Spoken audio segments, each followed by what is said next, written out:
ஆதி தொலைக்காட்சி நேயர்கள் அனைவருக்கும் அன்பான வணக்கம். தூங்கா இரவுகளில் FIFA உலக கிண்ணம் 2026 எபிசோட் 2வில் உங்களை சந்திப்பதில் ரொம்ப சந்தோஷம்.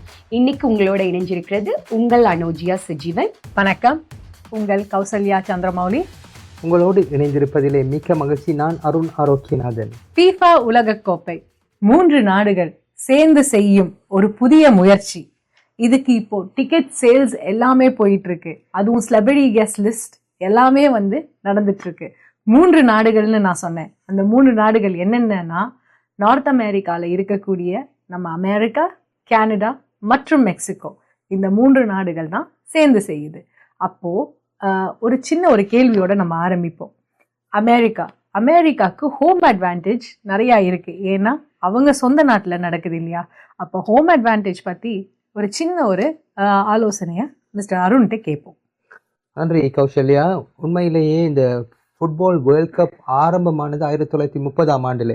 அந்த ஃபுட்பால் வேர்ல்ட் கப் ஆரம்பமான முதலாவது உலகக்கோப்பை உருகுவேயில் நடந்தது.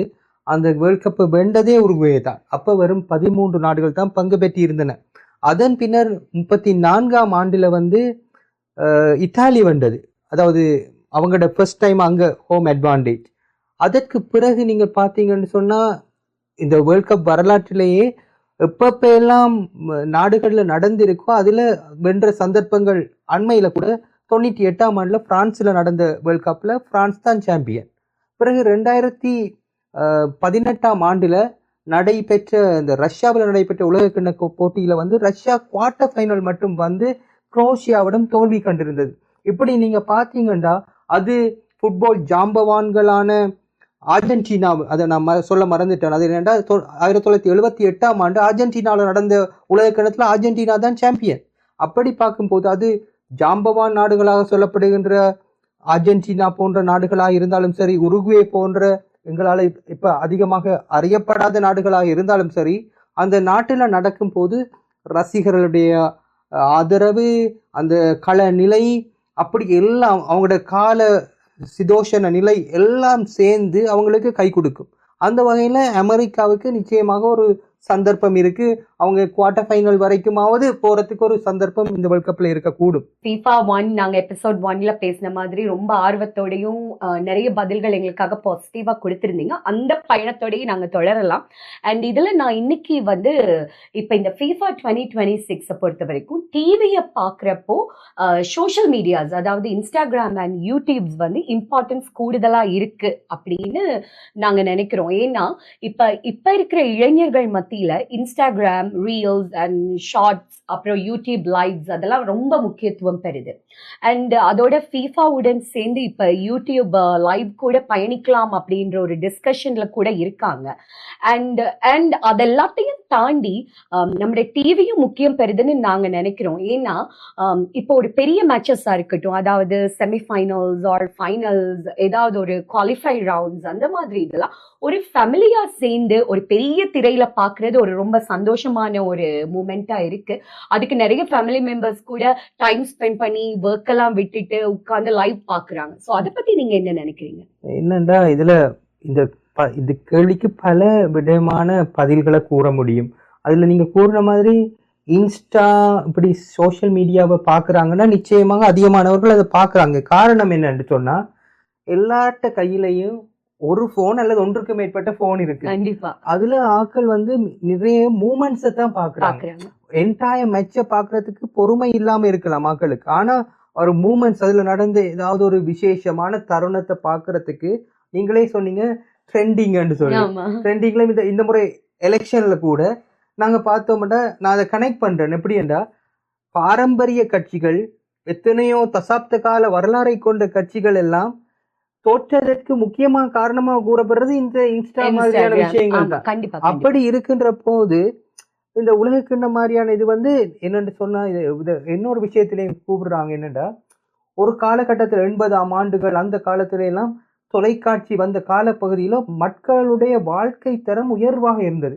தொலைக்காட்சிகளுடைய பாவனையை பார்த்தோம் என்றால், தொலைக்காட்சிகளுடைய மவுசு இந்த சோசியல் மீடியாவை முற்றாகவே இல்லாம போகல. ஆனா கடந்த காலங்கள்ல நாங்க பார்த்தோம்னா மக்களுக்கு நேரம் இருந்தது, அவங்க முழு மேட்சையும் பாக்குறதுக்கு டைம் இருந்தது தொலைக்காட்சிக்கு முன். ஆனா இப்ப மக்களுக்கு இந்த தகவல் தொடர்பு சாதனங்களுடைய வருகை அதிகமாக இந்த போன் எல்லாம் கிட்ட அதிகமாக கிடைக்கும் போது டைம் கொஞ்சம், ஆனாலும் அவங்க அந்த முக்கியமான இதை மிஸ் பண்ணியும் தவறாயில்லை.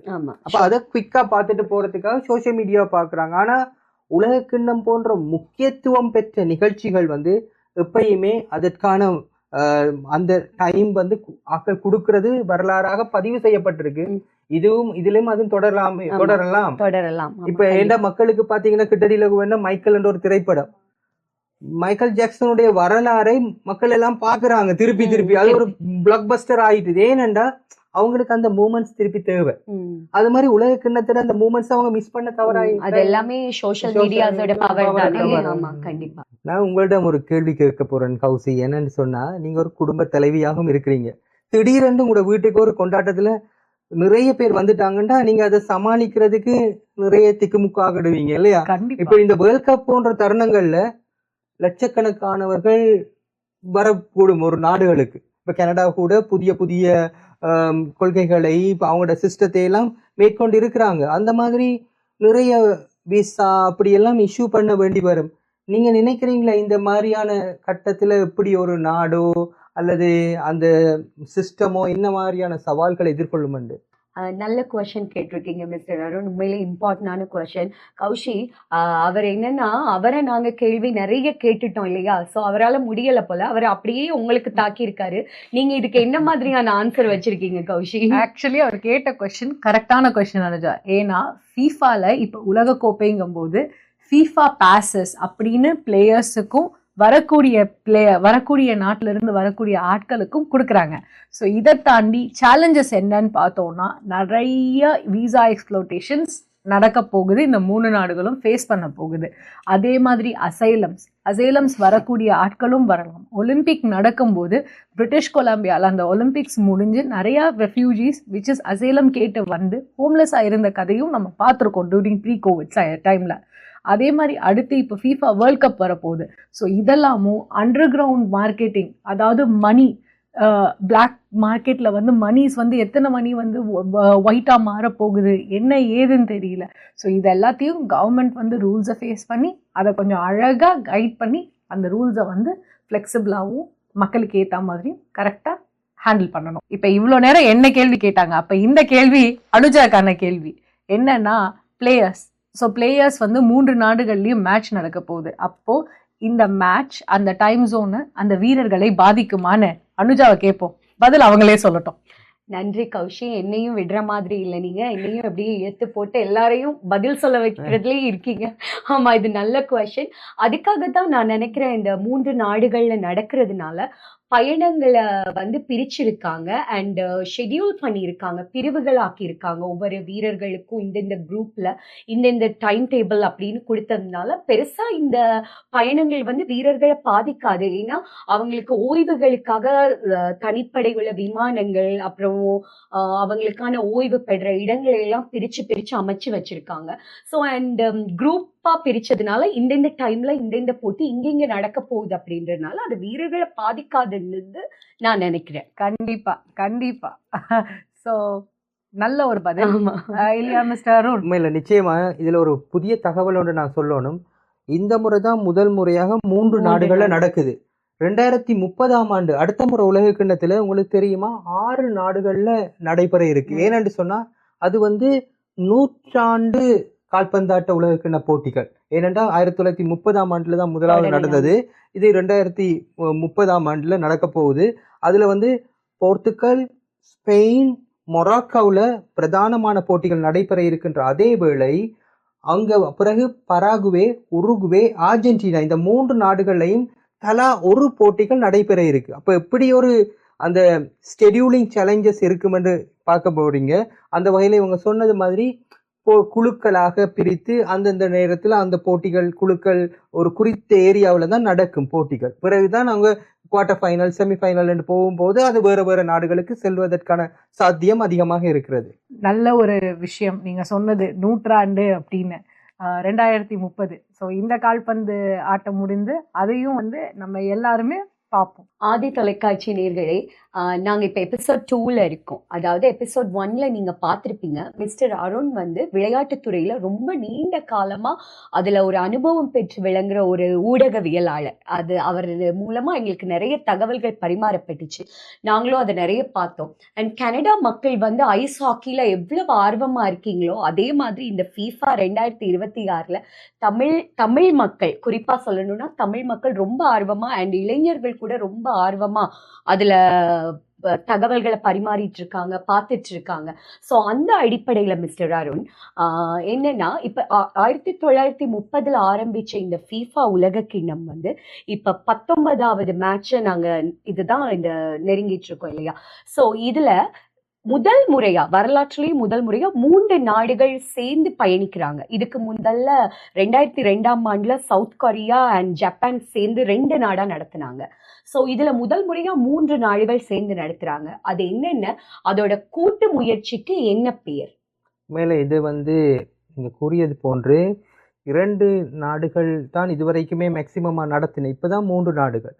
ஆனா இதுக்கு யுனைடெட் என்றுதான் அதுல கூட்டு முயற்சிக்கு கூறுறாங்க. ஆனா நான் என்ன கூற வரேன்டா, ஏற்கனவே 1970ஆம் ஆண்டுலையும் 86ஆம் ஆண்டுலையும் மெக்சிகோவில் ஃபுட்பால் வேர்ல்ட் கப் நடைபெற்றிருக்கு. அமெரிக்காவில் 1994ஆம் ஆண்டுல ஃபுட்பால் வேர்ல்ட் கப் நடந்தது. அப்பேக்கில் பிரேசில் தான் அப்போ சாம்பியனா வந்தது. 86ஆம் ஆண்டு மெக்சிகோவில் நடைபெறும் போதுதான் மெரடோனாவுடைய திறமை மிகவும் சிறப்பாக வெளிப்பட்டது. அதுல அர்ஜென்டினா சாம்பியன் ஆனது 2வது தடவையாக. இப்ப கனடாவை பொறுத்தவரையில இது ஒரு மிகப்பெரிய ஒரு சந்தர்ப்பம். என்னடா, கனடா உலகத்துல ஒரு G7 நாடு, ஒரு மிகப்பெரிய ஒரு சக்தியாக இருக்கின்றது. ஏனென்றா உலகத்துல 2வது மிகப்பெரிய நாடு. இங்க வந்து ஒரு ஒலிம்பிக் போட்டி கூட இதுவரைக்கும் நடைபெறல. அப்ப நானே அதை கேட்டிருக்கேன், இவ்வளவு நாள் இந்த சின்ன சின்ன நாடுகள் எல்லாம் ஒலிம்பிக் நடந்திருக்கு, கனடாவில நடக்கலைன்னு நான் யோசிச்சிருக்கிறேன். அந்த வகையில கனடாக்கு அதாவது உலகத்திலே அதிகமானவர்கள் பார்க்கிற விளையாட்டு தான் ஃபுட்பால். அப்ப எல்லாருடைய அவதானிப்புக்கும் உள்ளாகி இருக்கிற ஒரு போட்டிய 1.5 பில்லியனுக்கும் அதிகமான பார்வையாளரை கொண்ட இந்த ஃபுட்பால் வந்து நடைபெற சந்தர்ப்பம் இருக்கு. அதுல வான்கூவர், டொரண்டோவில் 10க்கும் மேற்பட்ட போட்டிகள் நடைபெற இருக்கின்றன. அவை மிகப்பெரிய ஒரு சந்தர்ப்பம். ஃபுட்பால் வந்து ஏற்கனவே இங்க விமென்ஸ் ஃபுட்பால் வேர்ல்ட் கப் நடைபெற்றிருக்கு. ஆனா இதுதான் ஃபர்ஸ்ட் டைமா மென்ஸ், அதுதான் பாப்புலர் ஆனது. ஆகவே ஒரு மிகப்பெரிய ஒரு சந்தர்ப்பமாக இருக்குது. அந்த வகையில நாங்க எல்லாரும் செலிப்ரேட் பண்ணணும். ஆமா, கண்டிப்பா. ஆக்சுவலி அனுஜா சொன்னதுக்கு ஒரு சின்ன பாயிண்ட் ஆட் பண்ணணும்னு நினைக்கிறேன்.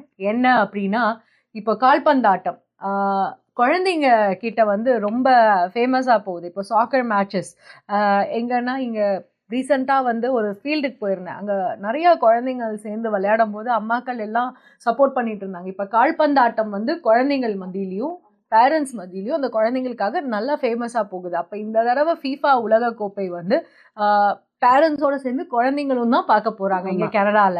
அப்படிங்கறத ஒரு உச்சிதமா எல்லாருமே இப்ப நோட்டீஸ் பண்றோம் இல்லையா?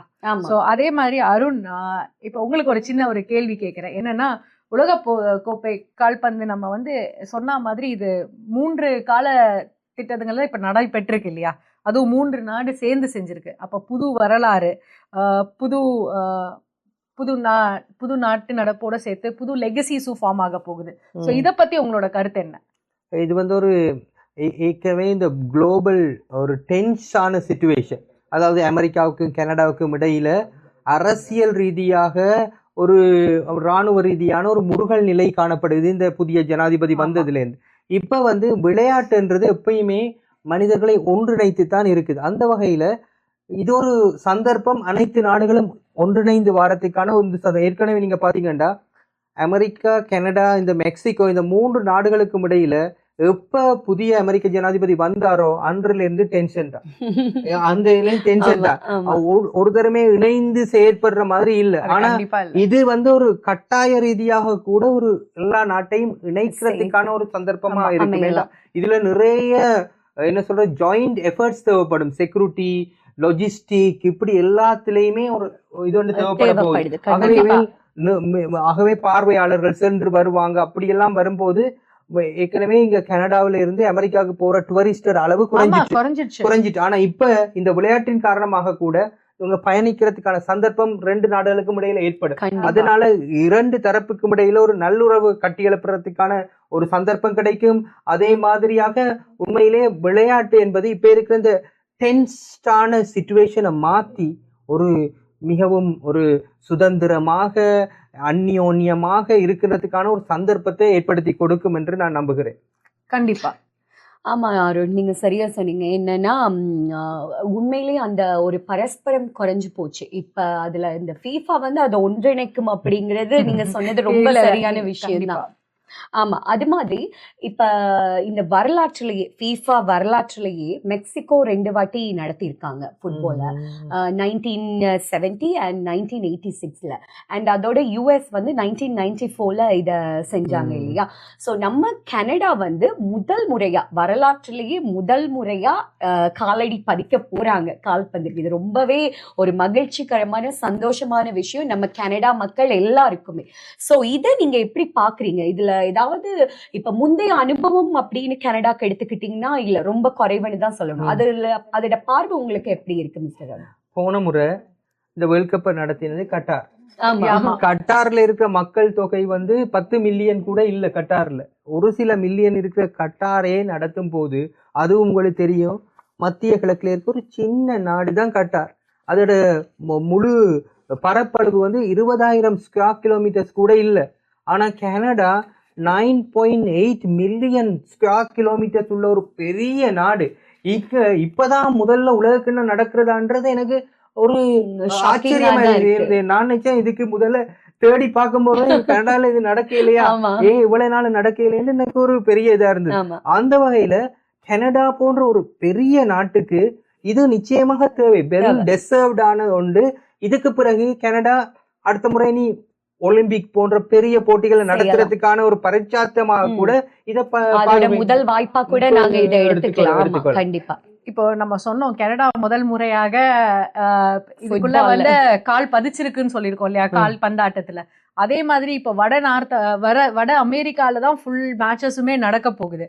அப்போ இப்போ வட அமெரிக்காங்கும் போது எந்தெந்த நகரத்திலையும் எந்தெந்த நாட்டிலையும் நடக்க போகுதுங்கிறத கொஞ்சம் சொல்றீங்களா?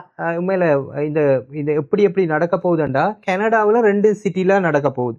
அது வந்து வான்கூவர், டொரண்டோவில் நடக்க போகுது. தலா 10 போட்டிகள் இதுல நடக்க போகுது. அந்த வகையில அமெரிக்காவில் 11 சிட்டிஸ்ல நடக்க போகுது. அது அமெரிக்காவோட western, east, middle end, Dallas, கலிபோர்னியாவில் சான் பிரான்சிஸ்கோ, சியாட்டில் அண்டு இங்கால நியூயார்க், நியூ ஜெர்சி, புளோரிடா, இப்படி பல இதுலையும் பறந்து நடக்குது. அதை தவிர மெக்சிகோவில் 3 சிட்டியில நடக்க இருக்குது. மெக்சிகோ சிட்டி, குஜராத் பாலா அப்படின்னு சொல்லி 3 சிட்டியில நடக்க இருக்கு. இப்படி இது வந்து ஒரு உலக கிண்ணத்தை எப்பயுமே ஒரு விளையாட்டை இவங்க எக்ஸ்பேண்ட் பண்ணி ஒரு பறந்து பல நாடுகளுக்கும் கொண்டு போறது தான் அவங்களோட ஐடியாவா இருக்குது. அந்த வகையில இப்ப சொல்லுவாங்க இதே இல்லாத இடங்களுக்கு கூட இந்த ஃபுட்பால் போயிரும். ஏன்னா ஏற்கனவே உலகத்துல எல்லா நாட்டிலையும் விளையாடப்படுற ஒரு விளையாட்டு அது ஃபுட்பால் தான். அதுக்கு காரணம் என்ன? ஃபுட்பாலுக்கு அவ்வளவு செலவில்லை. ஆமா. இப்ப ஒரு டென்னிஸ் சொன்னா அதோட கேஜெட்ஸ் அதெல்லாம் வாங்கினாலே ஒரு ஆளுக்கு பெரும் செலவு. ஃபுட்பால் ஒரு போல கொடுத்து விட்டா எங்கேயாவது கோடிப்புறத்துல கூட விளையாடிட்டு போயிடுவாங்க. இல்ல கண்டிப்பா. இப்ப பிள்ளைங்களுக்கு ஒரு பால கொடுத்தா அவங்க அழகா கிக் பண்ணி அந்த கோல்ல போடுறதுதான் வேலை. பண்ணிட்டு போயிடலாம். நாம ஒரு விண்டர்ல கூட வீட்டுக்குள்ள ஒரு சின்ன நரப்பாத்துல கூட விளையாடிடுவாங்க இல்லையா? ஆமா ஆமா மிஸ்டர் சரியா சொன்னீங்க. கால்பந்து ரசிகர்களே, பிரேக்னா உங்க எல்லாருக்கும் என்னன்னு தெரியும். ஐஸ் பிரேக்கிங்னா என்னன்னு தெரியுமா? அதுதான் ஓப்பனிங் மேட்சஸ். ஸோ நம்ம இந்த ஓப்பனிங் மேட்சஸ் தான் எல்லாருமே ரொம்ப ஆர்வமா ஃபேமிலியோட ஃப்ரெண்ட்ஸோட டைம் ஸ்பெண்ட் பண்ணி பார்க்கக்கூடிய ஒரு விஷயம். அது வந்து 3 நாடுகள்ல நடந்தாலுமே அமெரிக்கா, கனடா, மெக்சிகோன்னு 1970ஸ்ல எஸ்டாடியோ அஸ்டேகா அப்படின்ற ஒரு மைதானத்துல ஃபர்ஸ்டா மெக்சிகோ இந்த ஓப்பனிங் மேட்சை ஸ்டார்ட் பண்ணிச்சு. ஸோ இந்த முறையும் அதே மைதானத்துல நடக்கிறதுக்கான வாய்ப்புகள் இருக்கா, இல்ல வேற மைதானத்தை நோக்கி ஓப்பனிங் மேட்ச் நகரப்போகுதா அப்படிங்கிறத அருணை கேட்டு தெரிஞ்சுக்கலாம். ஏற்கனவே உண்மையில பிக்ஸ் பண்ணிட்டாங்க. அந்த ஸ்டேடியோ அஸ்டேக்காவை இப்போ ஃபீஃபா தன்னுடைய கட்டுப்பாட்டுக்குள்ள எடுத்துட்டாங்க, அந்த பொறுப்புக்குள்ள எடுத்துட்டாங்க.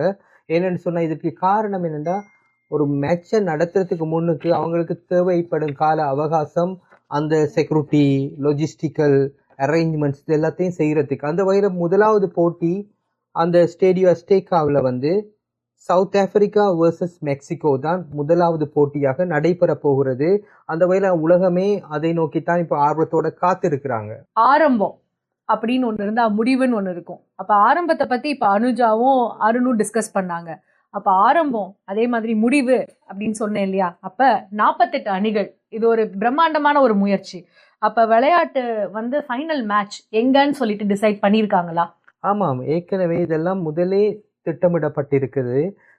ஜூலை மாதம் 19ஆம் தேதி நியூயார்க் நியூ ஜெர்சியில இருக்கின்ற மெட் லைஃப் என்ற ஸ்டேடியத்துல தான் நடக்குது. இது காரணம் என்னன்னு சொன்னா, ஏன் இங்க தெரிவு செய்திருக்காங்கண்டா, நியூயார்க்க சொல்லுவாங்க த வேர்ல்ட்ஸ் மெல்டிங் ஸ்பாட். ஏனென்றா அங்கதான் எல்லா விதமான மக்களுமே கலந்து போகின்ற ஒரு நகரம் தான் நியூயார்க். அப்போ எல்லாருடைய பங்களிப்பும் அங்க இருக்கு. அப்ப எல்லா மக்களும் பாரப்படியா இந்த உலக கிண்ணம் போட்டிகளானது எல்லாரையுமே பிரதிபலிக்க வேண்டும் என்பதன் காரணமாகத்தான் அதை தேர்ந்தெடுத்திருக்காங்க. இதே வேற வேற சிட்டிகளை தேர்ந்தெடுத்தா அங்க ஒரு குறிப்பிட்ட ஆட்கள் தான் கூடுதலா இருப்பாங்க. ஆனா நியூயார்க் நியூ ஜெர்சியை பொறுத்தவரையில நீங்க அங்க பயணம் பண்ணியிருந்தா தெரியும், அங்க எல்லா நாட்டு ஆட்களுமே நீங்க நடந்து போகும்போது கூட நீங்க எல்லா மிக்சிங்கையும் அங்க பார்க்க முடியும். Actually it's a busy city. இப்போ நியூயார்க்குக்கோ நியூ ஜெர்சிக்கோ நம்ம போகும்போதே தெரியும் எவ்வளவு பிஸியான ஒரு சிட்டி.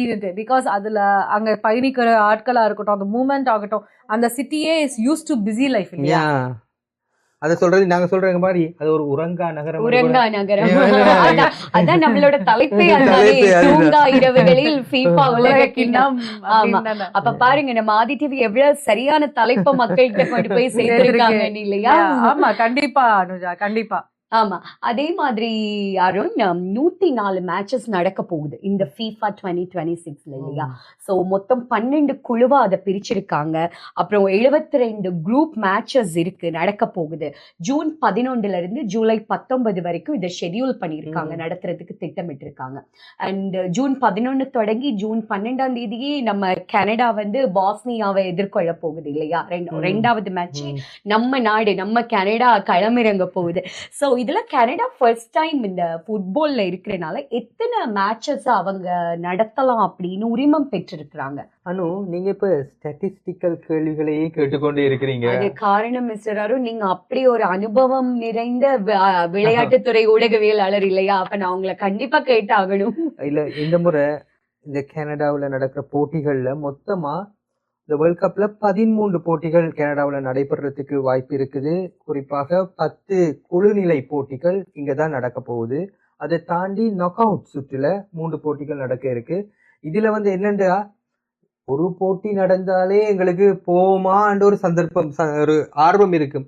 13 போட்டியில ஒன்றாவது போகணும்னு இங்க இருக்கிற இல்ல இது ஒரு வாழ்நாள் சந்தர்ப்பம். இதுக்கு பிறகு எங்கட இந்த நாட்டுல போட்டியை காண்போமா என்றது நடக்கும் இல்ல. அதே மாதிரி உங்களுக்கு தெரியுமோ இல்லையோ தெரியல, நேத்து CP24 நியூஸ்ல வந்திருந்து second line of ticket open ஆயிடுச்சான். அத பத்தி கூடுதலான இன்ஃபர்மேஷன் என்ன நம்ம ஆதி டிவியை அணுக சொல்லலாம். ஆமா, நிச்சயமாக. ஏனென்றா இப்ப பரபரப்பா டிக்கெட்கள் வித்து கொண்டிருக்குது.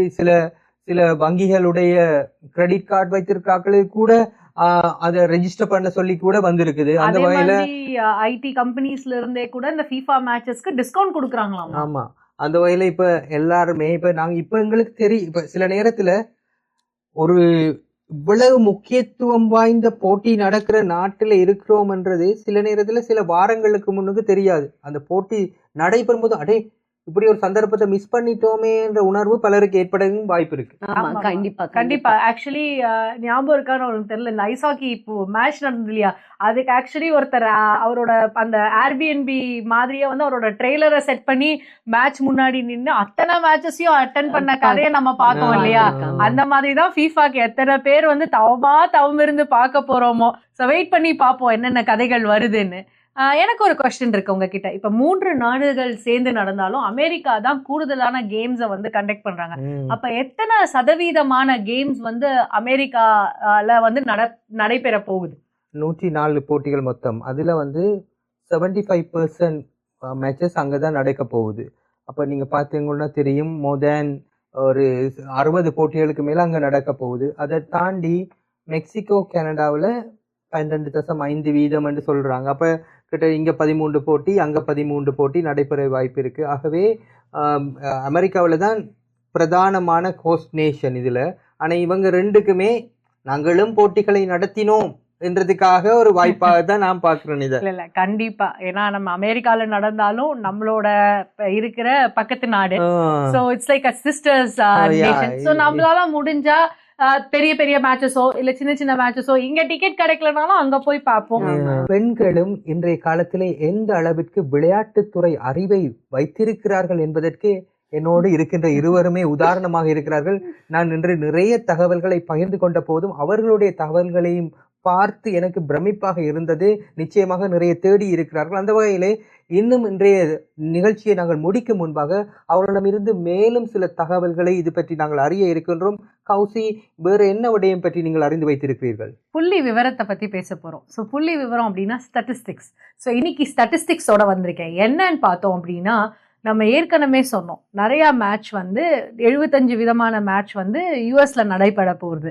ஸோ அப்போ யூஎஸ்ல நடைபெற போகுதுங்கிறதுனால அவங்க ஆல்மோஸ்ட் 1.2 மில்லியன் விசாஸ் வந்து இந்த FIFA வேர்ல்ட் கப்காக அவங்க வந்து அப்ரூவ் பண்ணியிருக்காங்க. அதாவது இன்டர்நேஷனல் விசிட்டர்ஸ். ஆமா ஆமா, இன்டர்நேஷனல் விசிட்டர்ஸ்க்காக 1.2 மில்லியன் விசாஸ் அப்ரூவ் பண்ணியிருக்காங்க. கனடால நம்ம ஏற்கனவே சொல்லியிருந்தோம் 12.5% மேட்சஸ், விச் இஸ் 13 மேட்சஸ் தான் நடக்குது. அதுவும் ரெண்டு சிட்டிஸ்ல, எங்கன்னா வென்கூவர் அண்ட் டொரண்டோ. அதுக்கே வந்து அவங்க ஆல்மோஸ்ட் 350,000 பீப்புளுக்கு விசா, இன்டர்நேஷனல் விசா ஸ்டாம்ப் ஆயிருக்கு. மெக்சிகோலையும் அதே மாதிரி 13 மேட்ச் 3 மைதானத்துல நடக்குது. அதுக்கு வந்து 450,000 விசாஸ் அப்ரூவ் ஆயிருக்கு. ஸோ இதை பற்றின ஒரு புள்ளி விவரத்தை தான் நான் இன்னைக்கு உங்களுக்கு கொண்டு வந்திருக்கேன். அதே மாதிரி அடுத்து அனுஜா வந்து என்ன புள்ளி விவரம் கொண்டு வந்திருக்காங்கன்னு நம்ம பார்ப்போமா? ஆமா கௌஷி, நான் வந்து புள்ளி விவரம் எல்லாம் கொண்டு வரல, பட் முக்கியமான ஒரு விஷயத்த ஷேர் பண்ணலான்னு இருக்கேன். அதாவது பாதுகாப்பு. இப்ப ரசிகர்கள் வந்து 3 நாட்டுல நடக்கிறபடியா அதிகூடின ரசிகர்கள் இந்த FIFA 2026 எதிர்பார்க்குது. ஸோ அப்படிப்பட்ட FIFAவில் வந்து பாதுகாப்புன்றது ரொம்ப முக்கியம். ரசிகர்களோட பாதுகாப்பு அதை வந்து சொல்லவே வேண்டாம். US உலகத்திலேயே ஒரு முதன்மை வகிக்கிற நாடா திகழுது பாதுகாப்பை பொறுத்த வரைக்கும். அதை 5 குழுக்களா பிரிச்சிருக்கிறாங்க. அதாவது பாதுகாப்பு குழு, அப்புறம் காவல்துறை குழு, மருத்துவ அண்ட் உதவி குழு, அதுக்கப்புறம் உள்ளூர் தன்னார்வ குழு அதாவது வாலண்டியர்ஸ், அண்ட் அதுக்கப்புறம் போக்குவரத்து அண்ட் சின்ன குழுக்களா பிரிச்சு தான் இதை செயல்படுத்த போறாங்க. ஏன்னா பாதுகாப்புன்றது ரொம்ப முக்கியமான விஷயம். அதுவும் ரசிகர்கள் வந்து முட்டி மோதி அப்படியே ஃபுட்பால பாக்குற ஆர்வத்தோட வரப்போ பாதுகாப்பை நம்ம கண்டிப்பா அதுல முக்கியத்துவம் கொடுத்தே ஆகணும். அதை பற்றின மேலதிக விவரம் வந்து அருண் நம்மளோட பகிர்ந்துப்பாங்க. இந்த உலகக்கிண்ண போட்டிகளின் ஏற்பாடுகளின் போது முக்கியமாக கவனத்தில் இடம்பெற்ற ஒரு விடயம் வந்து ஐஸ் என்கின்ற ஒரு விடயம். அதாவது ஐஸ் என்பது அமெரிக்காவில் இருக்கின்ற இமிகிரேஷன் கஸ்டம் என்ஃபோர்ஸ்மெண்ட் என்றது. நீங்க பாத்தீங்கன்னா அமெரிக்க ஜனாதிபதி தேர்தலில் டொனால்ட் ட்ரம்ப் வெற்றி பெற்ற பின்னர் அவர் முக்கியமாக கொடுத்த வாக்குறுதி சட்டவிரோத குடியேற்றவாசிகளை கருணை இல்லாம அனுப்புறது. அதற்கு முக்கியமாக பயன்படுத்திய ஒரு வெப்பன் தான் இந்த ஐஸ் என்கின்ற படை. அவர்கள் வந்து மினசோட்டா போன்ற இடங்கள்ல எல்லாம் ஆக்களை எல்லாம் கண்ட மாதிரி பிடித்து அதுல 2-3 பேர் சுடுபட்டு எல்லாம் போன போது அது பரபரப்பாக இருந்தது. ஆகவே அவர்களுக்கு பின்னர் ஃபேன்ஸ், இந்த ஹியூமன் ரைட்ஸ் ஆர்கனைசேஷன் இவங்க எல்லாம் ஒரு ப்ரொடெஸ்ட் எழுப்பினாங்க. வேர்ல்ட் கப் நேரத்துல நீங்க இதை எப்படி செய்ய போறீங்க, இவங்களே போட போறீங்க. அப்ப அவங்க சொன்னாங்க, வேர்ல்ட் கப் மைதானத்துக்கு உள்ளேயோ வெளியிலேயோ நாங்க நிச்சயமா ஐஸை நாங்க இடம்பெற மாட்டோம். ஆனா இவங்க ஐஸ் சொல்லியிருக்காங்க, குறிப்பாக இந்த ஃபேக் டாக்குமெண்ட்ஸ் ஐடென்டிஃபை பண்றது, சைபர் செக்யூரிட்டி த்ரெட்ஸ், மற்றது வந்து இந்த இதுல குறிப்பாக ஹியூமன் டிராஃபிக்கிங், இப்படியான விடயங்களின் போது இந்த ஹோம்லேண்ட் செக்யூரிட்டியோட இணைந்து தாங்க செயற்பட போவதாக அவங்க கூறியிருக்கிறாங்க.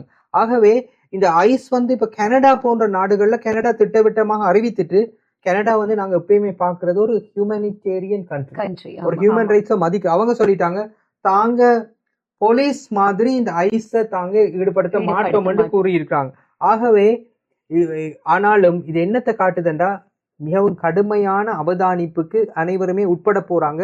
அதுவுமே நாங்க இப்ப இருக்கிறது ஒரு ஆர்டிபிஷியல் இன்டெலிஜென்ஸால டொமினேட் பண்ற ஒரு காலகட்டத்துல இருக்கிறோம். அப்ப ஏற்கனவே கிளவுட் அண்ட் ஒரு ஏஐ கம்பெனியோட சீஃப்ஸ் கூறியிருக்கிறாரு, தாங்க பென்டகன் போன்ற அமெரிக்க பாதுகாப்பு திணைக்களத்துக்கு தங்களோட சாஃப்ட்வேரை பயன்படுத்தி மக்களை புலனாய்வு செய்யறதுக்கு இடமளிக்க போறது இல்லைன்னு சொல்லியிருக்காங்க. ஆனாலும் என்னதான் வெளியில சொன்னாலும் கூட இப்ப ஈரான் போர்ல எல்லாம் கூட இந்த ஏஐ பயன்படுத்தப்படுது.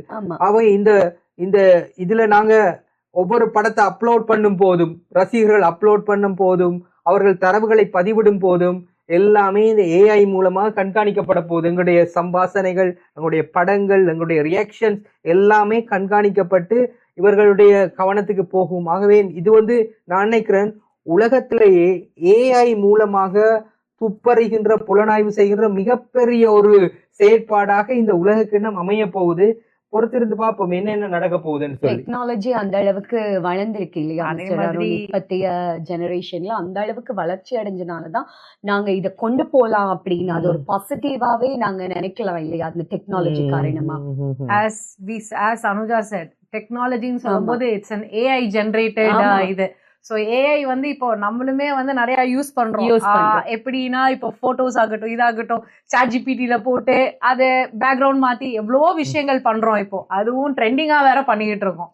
ஸோ அதே மாதிரி ஏஐ டெக்னாலஜிஸை யூஸ் பண்ணும்போது இன்னைக்கு அந்த இமிகிரேஷன் இதுக்கு எல்லாத்துக்குமே ஏஐ யூஸ் பண்ண போறாங்க. கண்டிப்பா இது ஒரு நல்ல நாலேஜ் பீப்புளுக்கு போய் சேர்றதுக்கு. அந்த வகையில இன்று மிகவும் பயனுள்ள வகையில பல தகவல்களை, குறிப்பாக போட்டிகளை நடத்துகின்ற நாடுகள், நடைபெற உள்ள நகரங்கள் மற்றும் போட்டிகள் நடைபெற உள்ள ஸ்டேடியம், இவை போன்ற பல சுவாரஸ்யமான தகவல்களை நாங்கள் உங்களோடு பகிர்ந்து கொண்டோம். அந்த வகையில் என்னோடு இணைந்திருந்த அனு மற்றும் கௌசிக்கு நாங்கள் நன்றிகளை தெரிவித்துக் கொண்டு மற்றொரு நிகழ்ச்சியிலே உங்களை சந்திக்கும் வரை விடைபெறும் நான் அருண் ஆரோக்கியநாதன். தூங்கா இரவுகளின் FIFA உலகக்கோப்பை 2026 உங்கள் ஆதி டிவியில் எங்களோட இணைஞ்சிருங்க. நன்றி, வணக்கம்.